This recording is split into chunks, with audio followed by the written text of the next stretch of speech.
RG Kar case के trainee doctor का आज जन्मदिन है। हालांकि इस घटना में संजय राय को दोषी पाया गया और सजा भी दी गई, लेकिन असली दोषियों की गिरफ्तारी और निष्पक्ष सुनवाई की मांग में एसएफआई, डीवाईएफआई, एआईडीडब्ल्यू और बस्ती संगठनों ने सिलीगुड़ी में एक रैली निकाली।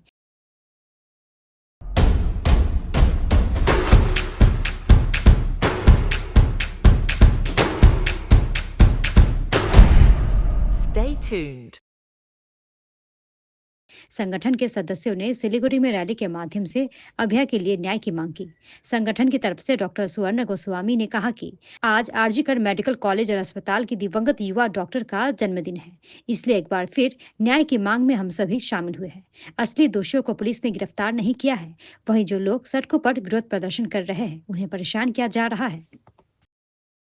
আজকে হলো আরজিকর মেডিকেল কলেজে যে নৃশংস খুন ধর্ষণের ঘটনায় তরুণী চিকিৎসক যে পাশবিকভাবে নির্যাতন এবং হচ্ছে যে খুন করা হয়েছে তার 6 মাস পূর্ণ হলো এবং ঘটনাক্রমে আজকে তার জন্মদিন।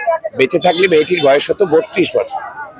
তো আমরা অকালে এই তরুণী চিকিৎসককে এইভাবে একটি হারালাম যে ডিউটিরত অবস্থায় কলকাতার একটা প্রিমিয়ার মেডিকেল কলেজে তাকে হচ্ছে খুন করা হলো, ধর্ষণ করা হলো, কিন্তু আসল অপরাধীরা এখনো অধরা।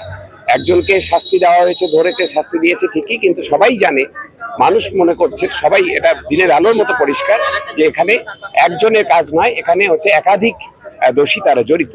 তাদেরকে ধরা যতক্ষণ না চিহ্নিত করে, যতক্ষণ না শাস্তির আওতায় আনা হয়েছে, ততক্ষণ অব্দি আমাদের এই বিচারের দাবিতে লড়াই এটা চলবে। সারা বাংলায় চলছে, রাজ্যের বাইরে, সারা দেশে এবং হচ্ছে দেশের গণ্ডি ছাড়িয়ে সারা পৃথিবীতে এই আন্দোলনের ঢেউ পৌঁছে গেছে এবং যতক্ষণ না সুবিচার ছিনিয়ে আনা গেছে ততক্ষণ অব্দি আমাদের এই রাস্তার লড়াই চলবে। আর আইনের প্রাঙ্গণে high court, supreme court, lower court সব জায়গাতে আইনি লড়াইও আমাদের চলবে। সরকার, আমাদের রাজ্য সরকার, রাজ্য প্রশাসন তারা আসল অপরাধীদের ধরছে না, আড়াল করছে।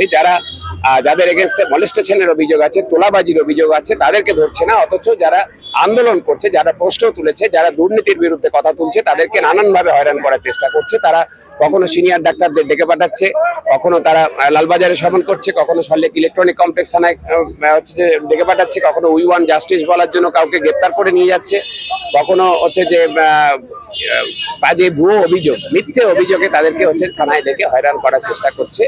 এই প্রতিবাদী চিকিৎসকদেরকে উপরে রাষ্ট্রীয় নিপীড়ন নামিয়ে আনছে। কিন্তু যত এগুলো করছে সরকার, তত হচ্ছে যে প্রতিবাদী মানুষের চোয়াল শক্ত হচ্ছে, তত প্রতিবাদের তেজ বাড়ছে।